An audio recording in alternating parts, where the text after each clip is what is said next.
Bismillahirrahmanirrahim. Assalamualaikum warahmatullahi wabarakatuh.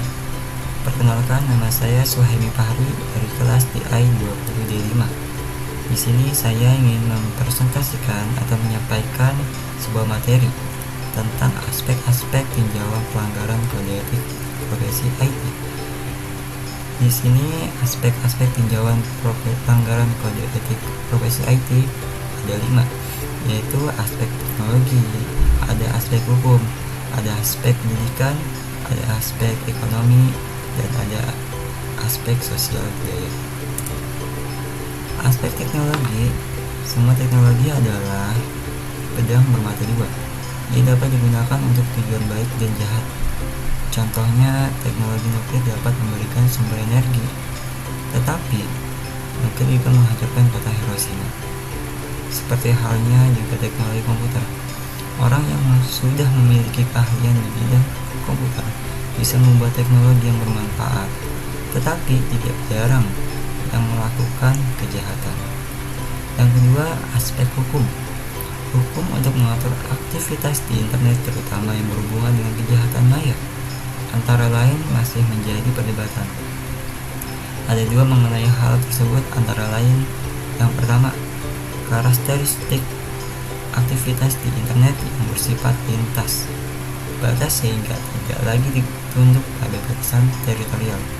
Yang kedua, sistem hukum tradisional. Dalam bahasa Inggris ada the existing law, yang justru bertumbuh pada batasan-batasan teritorial dianggap tidak cukup memadai untuk menjawab persoalan-persoalan hukum yang muncul akibat aktivitas internet. Dilema yang dihadapi oleh hukum tradisional dalam menghadapi fenomena-fenomena cyberface ini merupakan alasan utama perlunya membentuk satu regulasi yang cukup akomodatif terhadap fenomena-fenomena baru yang muncul akibat pemanfaatan internet. Aturan hukum yang akan dibentuk itu harus diarahkan untuk memenuhi kebutuhan hukum, legal needs, bahasa para pihak yang terlibat di dalam transaksi-transaksi lewat internet. Hukum harus diakui bahwa yang ada di Indonesia seringkali belum dapat menjangkau penyelesaian kasus-kasus kejahatan. Untuk itu diperlukan jaksa yang memiliki wawasan dan cara pandang yang luas mengenai cakupan teknologi yang melatar belakangi kasus-kasus tersebut. Sementara hukum-hukum di Indonesia itu masih memiliki kemampuan yang terbatas di dalam penguasaan teknologi informasi. Yang ketiga adalah aspek pendidikan.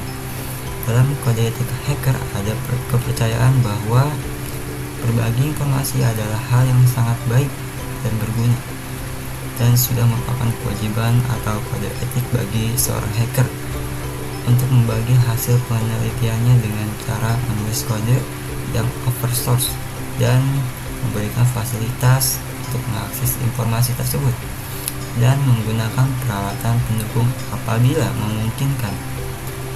Di sini kita bisa melihat adanya proses pembelajaran yang menarik dalam dunia hacker, yaitu terjadi strata atau tingkatan yang diberikan oleh komunitas hacker kepada seseorang karena kepiawaiannya, bukan karena umur atau senioritasnya. Untuk memperoleh pengakuan atau derajat, seorang hacker mampu membuat program untuk exploit kelemahan sistem, menulis tutorial atau artikel, diskusi di mailing list, atau membuat situs web dan sebagainya. Yang keempat ada aspek ekonomi. Untuk merespon perkembangan di Amerika Serikat sebagai pioner dalam pemanfaatan internet, telah mengubah paradigma ekonominya, yaitu paradigma ekonomi berbasis jasa. Dalam bahasa Inggris itu adalah from a manufacturing based economy to service based economy.